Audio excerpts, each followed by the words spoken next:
و پس از مذاکرات تحریم‌های امریکا بر ایران بیشتر شد. ناوهای هواپیمابر جنگی به حرکت در آمده اند و گویا مذاکره بیشتر زمینه جنگ را فراهم کرده است. ترامپ اما میگوید گفتگوها سازنده بوده. طرف ایرانی همزمان از تعهد به مذاکره گفته نیروهای مسلح این کشور همچنان انگشت به ماشه هستند و آماده جنگ. با این همه سخنگوی کمیسیون امنیت ملی مجلس ایران میگوید ترامپ دروغگوست. جمهوری اسلامی از خطوط قرمز خود کوتاه نمی آید و برد موشک‌های ایرانی به ناو ابراهیم لینکن میرسند. سلام و این بخش خبر و تحلیل از یک خوش آمدید. من احمد شاه شکوهمند میزبانتان در این برنامه هستم و این مهم ها را بحث میگیرم با دکتر سید بلال احمد فاطمی، آگاه ارشد روابط بین الملل که از لندن با ما پیوستند. آقای فاطمی بسیار ممنون که فرصت دادین. با توجه به اون خوشبینی هایی که از طرف ایرانی و آمریکایی از مذاکرات داشتیم و همزمان که همدیگر را تهدید و هشدار به جنگ دادن، واقعا این مذاکرات زمینه را برای توافق آماده کرده یا برای جنگ مستقیم؟ بسم الله الرحمن الرحیم. سلام و احترام با شما و شنونده های سرویس خبری شما. علیکم سلام. خب بیاین که عامل ازی را ببینیم که چیز عامل ازی است که چرا این مذاکرات کامیاب نمیشه، با عوض ازی که به طرف صلح بره، چرا به طرف جنگ میره. بله. امی دو کسی که از طرف امریکا به نمایندگی امریکا آمده، حتی نفر سوم هم که در اونجا در خفا بود، مثلا خود ویتکاف که نماینده رسمی بود، اما در پالویش جرد کوشنر داماد از اونا که نماینده خاص اسرائیل است، او در اونجا بود. و عین زمان شما دیدین که در امو مقطعی که این مذاکرات ادامه داشت، قماندان سندکامپ براد کوپر همچنان به عمان خود رساند. بله. و این چیزی بود که در خود دوران مذاکرات یک ذره حالت به حساب متشنج هم ساخته بود، چرا که ایرانی ها که وقت خبر شدن که جنرال کوپر هم در عمان آمده و در امون نزدیکی ها است، اونا از هیئت پرسان کردن که شما برای مذاکرات آمدین یا برای تهدید آمدین. بله. و اگر شما جنرال خود میخواستین و جز هیئتتان بود که در عقب پرده نشسته، بنان چرا برای ما نگفتین؟ ما یک جنرال خود می آوردیم. دیگه ای است که امی دو نفری که یکی ویتکاف است و دیگه کوشنر است، اینا بیشتر از اینکه نماینده امریکا باشن نماینده اسرائیل هستند. بله. هر دویش یهود الاصل است. ویتکاف یهودی از اصل یهودی روسی است و کوشنر یهودی امریکایی و اصلا یهودی اسرائیلی است. بنان دو یهودی که چون نتانیاهو جنگ میخواه، او صلح نمیخواه، از صلح او حراس داره. او میگه که امریکا وقتی که قدم به طرف صلح میبرداره او حیران میشه. شما دیدین همین ویتکاف که قبل از اینکه به مذاکرات عمان بیایه در تل اویو با نتانیاهو که دید، در اونجا نتانیاهو واضح برش گفت که شما کدام کار سیاسی میکنین او کار شماست، اما ما اعتماد ما به است که ایران هرچی زمان بیشتر به دست بیاره خطرناکتر شده میره، بنان زدن ایران نهایت لازمی است. و بنان همین پیام به ویتکاف داده بود و از همین خاطر شما دیدین که نشست به کامیابی منتج نشد. و وقتی که برآمدن، اگرچه نماینده ایران عراقچی گفت که مذاکرات خوبی صورت گرفت، ببینیم که در دوران مذاکرات چی صحبت ها صورت گرفته. او را با هم شریک می سازیم. امریکا گفت که یورانیم تو باید به کلی از بین ببری و یورانیم تولید نکنی و دیگه است که میزایلایتان هم باید رول بک کنین، با اون مقدار قوی که ساختین او را نسازین تا 300 کیلومتر حق دارین. سوال ایران پس در مقابلی بود که اگر ما میزایل نمی داشتیم، آیا اسرائیل که حمله میکرد ما را به می حالت میگذاشت؟ خوبی میزایل ما بود که ما را نگاه داشت. بله. و دیگه ایست که اگر ما یورانیم خود متوقف کنیم، آیا امریکا ضمانت تزیر میته که اسرائیل دیگه بر ما حمله نخواهد کرد؟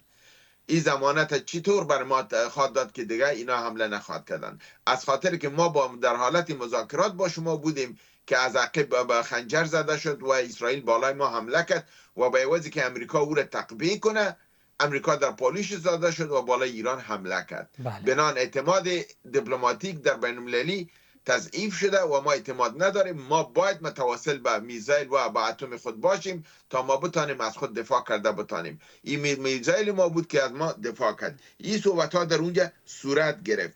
در این حال صحبت دیگه ای بود که امریکایی‌ها گفتن شما ما نتنز و فردو و اصفهان از زدیم، شما دفعتا کدام سایت دیگر جور کردین و فعالیت اتمی تان اونجا شروع کردین و ما معلومات ثقه‌ای داریم که شما فعالیتتان دوباره شروع شده. ایران از این انکار کرد و امریکا گفت که شما اگر ایره قبول نکنین و از بین نبرین ما عمله میکنیم و میزنیم و با شما نشان میتیم که برای ما معلومات ثقه‌ای داریم، شما این مرکز جور کردین و شما دارین فعالیت دارین.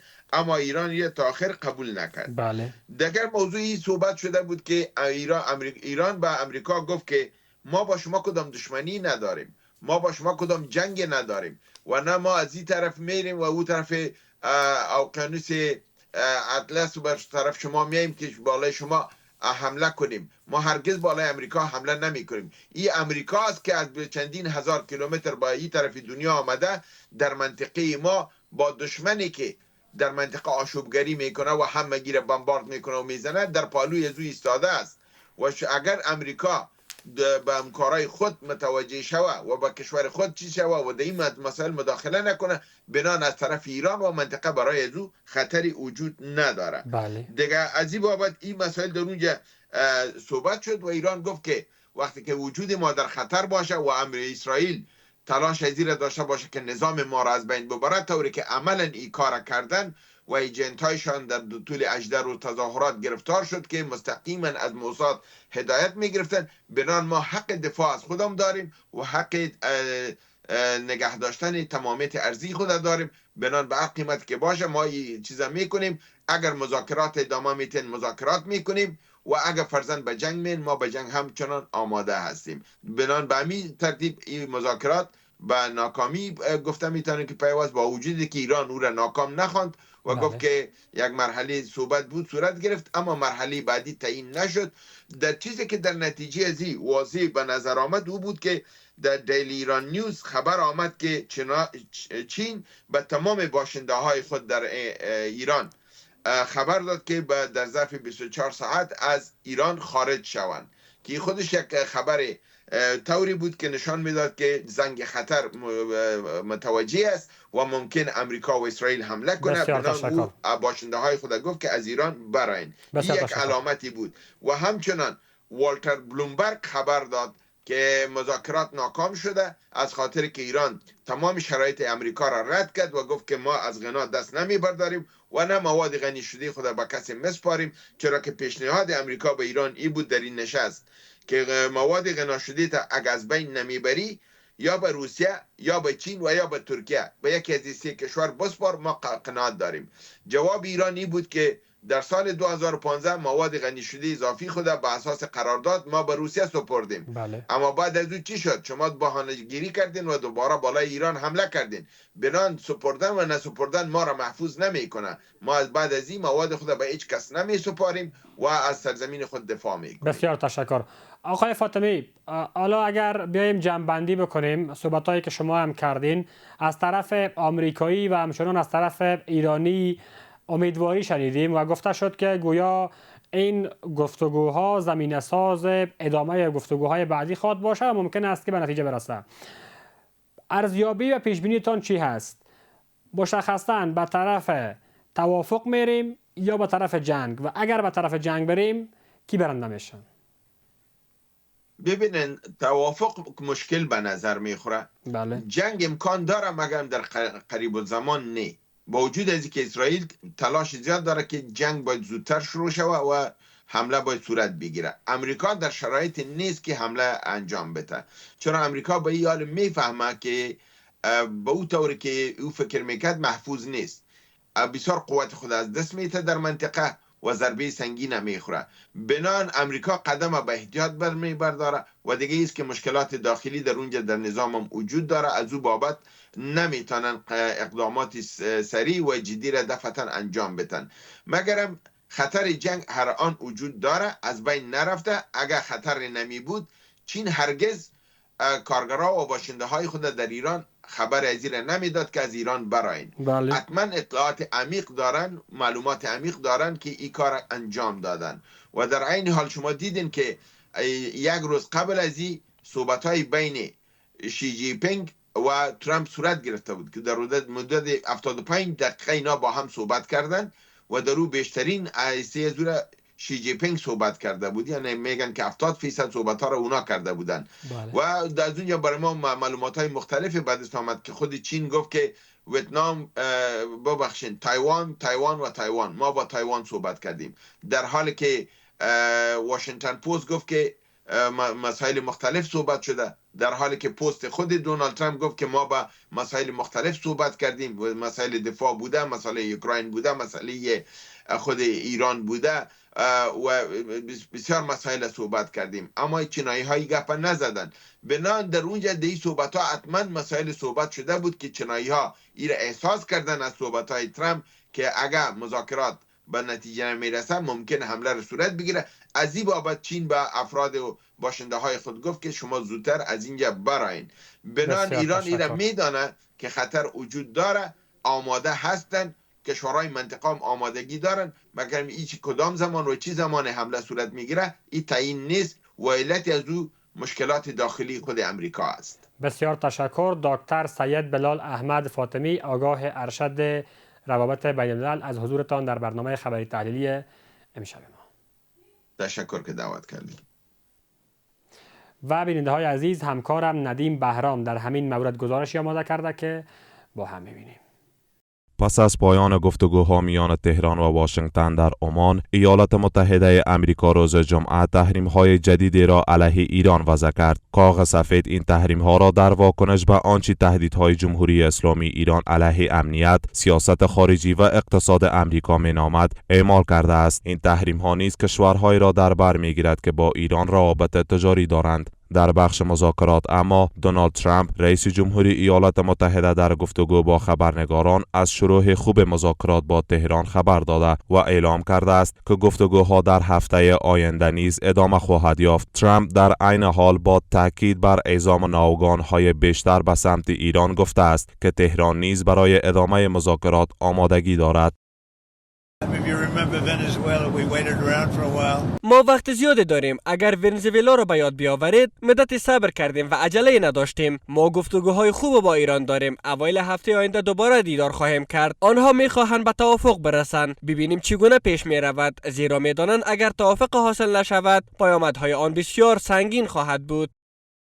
در سوی دیگر عباس عراقچی وزیر امور خارجه ایران پس از پایان گفتگوها با امریکا به خبرنگاران گفت که مذاکرات فشرده و طولانی بوده است. به گفته او پیام‌های دو طرف به گونه غیر مستقیم و از طریق وزیر خارجه عمان تبادله شده و این گفتگوها شروع خوب با واشنگتن بوده است. نقطه نظرات ما بعد از این مدت طولانی که صحبتی نداشتیم به همدیگه منتقل شد. این خیلی مهم بود. نگرانی‌های ما منتقل شد و منافعی که برای ما هست، حقوقی که مردم ایران دارن، همه مواردی که باید گفته میشد به نظرم که در یک جو بسیار خوبی منتقل شد و دیدگاه‌های طرف مقابل هم شنیده شد. در همین حال ابراهیم رضایی سخنگوی کمیسیون امنیت ملی مجلس ایران در واکنش به اظهارات اخیر دونالد ترامپ در صفحه اکس خود رئیس جمهور امریکا را دروغگو خوانده و تاکید کرده است که تهران از خطوط سرخ خود عقب نشینی نکرده و نخواهد کرد. او افزوده است که ایالات متحده پس از ناکامی سایر گزینه‌ها در برابر ایران ناگزیر به پذیرش حقوق مردم ایران است. ترامپ دروغگوست. جمهوری اسلامی از خطوط قرمز خود کوتاه نیامده و نمی آید. این امریکایی ها هستند که پس از شکست سایر گزینه هایشان چاره جز پذیرش حقوق ملت ایران ندارند. در تحول دیگر روزنامه تایمز گزارش داده است که بریتانیا در واکنش به افزایش تنش‌ها و نگرانی‌های حمله احتمالی امریکا بر ایران 6 فروند جنگنده F-35B را به پایگاه هوایی آگروتیری در قبرس اعزام کرده است. به گفته منابع این اقدام با هدف تقویت امنیت قلمروهای تحت حاکمیت بریتانیا در منطقه انجام شده است. این تحرکات در حال صورت می‌گیرد که ناظران هشدار می‌دهند حمله احتمالی امریکا بر ایران می‌تواند خطر بی‌ثباتی گسترده در منطقه را افزایش دهد، در حالی که واشنگتن از دیپلماسی سخن میگوید و همزمان فشارهای نظامی و اقتصادی را افزایش میدهد. آینده روابط ایران و امریکا همچنان در حاله از ابهام قرار دارد. به همین ترتیب رسیدیم به پایان مجموع خبرهای ساعت 10 شب از تلویزیون جهانی 1. از توجه و همراهی شما سپاسگزار. وقتتان بخیر و خدا نگهدار.